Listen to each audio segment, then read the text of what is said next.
Agama Yahudi dan Islam memang memiliki kemiripan akidah, yaitu tidak mengakui Yesus Kristus sebagai Tuhan. Keduanya juga memiliki konsep ketuhanan yang sama, yaitu hanya menyembah satu Tuhan yang Maha Esa dan tidak menyembah manusia. Oleh karena itu, orang Yahudi lebih suka beribadah di dalam masjid daripada di tempat ibadah yang terdapat patung dan berhala. Islam dan Yahudi juga mewajibkan sunat atau khitan bagi laki-laki. Keduanya juga memiliki aturan syariat yang cukup ketat, seperti penerapan halal dan haram terhadap suatu makanan. Islam dan Yahudi juga mengharamkan memakan daging babi. Berbeda dengan umat Kristen, di mana mereka tidak mewajibkan khitan dan menghalalkan makan daging babi. Adanya kemiripan ajaran Islam dan Yahudi ini disebabkan karena keduanya memang sama-sama masuk dalam rumpun agama Abrahamik atau sebuah kepercayaan yang berakar kepada Nabi Ibrahim atau Abraham. Meski begitu, orang-orang Yahudi Israel ternyata tidak mengakui Nabi Muhammad sebagai Nabi dan Rasul. Lalu, apa penyebab orang Yahudi tidak mengakui Nabi Muhammad sebagai Nabi? Berikut penjelasannya.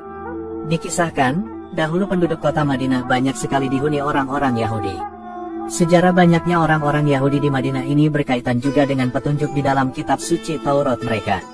Awalnya, orang-orang Yahudi di Madinah ini dahulu berasal dari wilayah Syam. Dahulu, masyarakat ahli kitab telah mengetahui jika akan ada nabi terakhir yang akan memimpin dunia dan mengalahkan berbagai macam suku dan golongan yang tidak mengetahui agamanya. Mereka juga memahami bahwa nabi terakhir ini akan tinggal di daerah yang memiliki banyak kebun kurma. Karena alasan inilah, masyarakat Yahudi Syam lantas melakukan eksodus dari daerah asalnya di Syam menuju Yasrib atau kota Madinah untuk menyambut kehadiran nabi terakhir itu.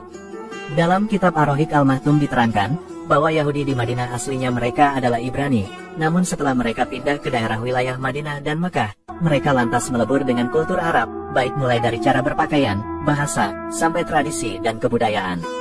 Bahkan, nama mereka dan nama kabilah mereka lantas juga menjadi kearab-araban, dan juga sampai terjadi hubungan pernikahan antara Yahudi dengan masyarakat Arab. Hanya saja, mereka masih menjaga fanatisme kebangsaan dan tidak berasimilasi penuh dengan masyarakat Arab. Bahkan, mereka masih terus membanggakan diri mereka sebagai keturunan Bani Israel. Sikap fanatisme masyarakat Yahudi di Madinah lantas mendorong mereka untuk berusaha merebut kota Madinah dari tangan penduduk Arab. Untuk mewujudkan tujuan ini, mereka berusaha mengadu domba antar suku masyarakat Madinah yang ketika itu terdiri dari dua suku besar yaitu Aus dan Khazraj. Akibatnya, banyak terjadi perang besar antara dua suku ini yang dikenal dengan nama Perang Buats. Di kota Yasrib atau Madinah, masyarakat Yahudi kala itu merasa diri mereka lebih berperadaban dibandingkan penduduk Arab asli. Akan tetapi, harapan mereka kemudian meleset, di mana awalnya orang Yahudi Madinah itu berharap agar nabi terakhir yang diutus berasal dari kalangan mereka. Namun, ternyata Allah mengutus nabi terakhir dari kalangan bangsa Arab yaitu Nabi Muhammad dari suku Quraisy Makkah. Lebih dari itu, nabi terakhir ini tidak berpihak atas nama fanatisme keturunan Israel. Akibat mengetahui pupusnya harapan, maka timbullah rasa iri dan dengki dalam diri orang-orang Yahudi kepada masyarakat Arab.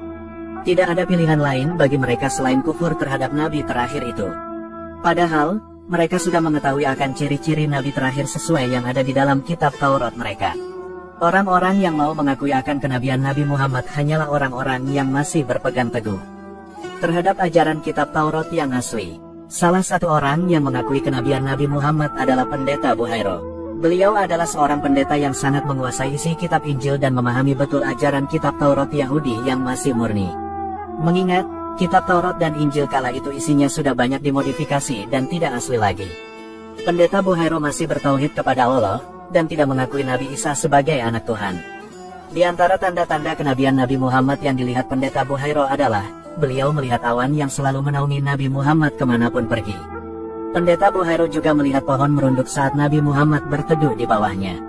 Sang pendeta juga melihat adanya tanda kenabian di pundak Nabi Muhammad. Ciri-ciri ini benar-benar sesuai dengan isi kitab suci Injil dan Taurat yang masih asli. Meskipun banyak para ahli kitab dan orang Yahudi yang telah mengetahui tanda itu, tetapi mereka tidak mau beriman kepada Nabi Muhammad karena bukan berasal dari keturunan Bani Israel. Padahal, tidak semua nabi itu harus dari keturunan Nabi Yakub atau Bani Israel. Kita ketahui, memang seluruh nabi setelah Nabi Yakub adalah keturunan Bani Israel kecuali Nabi Muhammad. Namun, kenabian dari Bani Israel telah selesai sampai Nabi Isa alaihissalam. Sedangkan setelahnya dipegang oleh Nabi Muhammad Shallallahu Alaihi Wasallam. Perlu diketahui, jalur nasab para nabi dari Bani Israel ini berasal dari jalur keturunan Nabi Ishak bin Ibrahim. Sedangkan, jalur nasab Nabi Muhammad berasal dari jalur keturunan Nabi Ismail bin Ibrahim. Meskipun sama-sama keturunan Nabi Ibrahim, tetapi Allah telah memilih penutup para nabi dari golongan bangsa Arab, yaitu keturunan Nabi Ismail putra Nabi Ibrahim, yang tak lain adalah Nabi Muhammad SAW. Namun, banyak orang-orang Yahudi dan Nasrani yang sudah tertutup hatinya sehingga tidak mengimani Nabi Muhammad sebab bukan keturunan Bani Israel. Mereka hanya membanggakan dan menganggap jika bangsa Israel lebih baik daripada bangsa lainnya. Meskipun banyak Yahudi Madinah yang menentang kenabiannya, Nabi Muhammad tetap menjaga kerukunan beragama saat memimpin kota Madinah.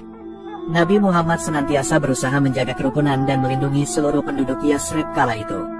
Salah satu cara untuk menghindarkan konflik antar suku dan agama di kota Madinah adalah dengan membuat sebuah kesepakatan yang dikenal dengan nama Piagam Madinah.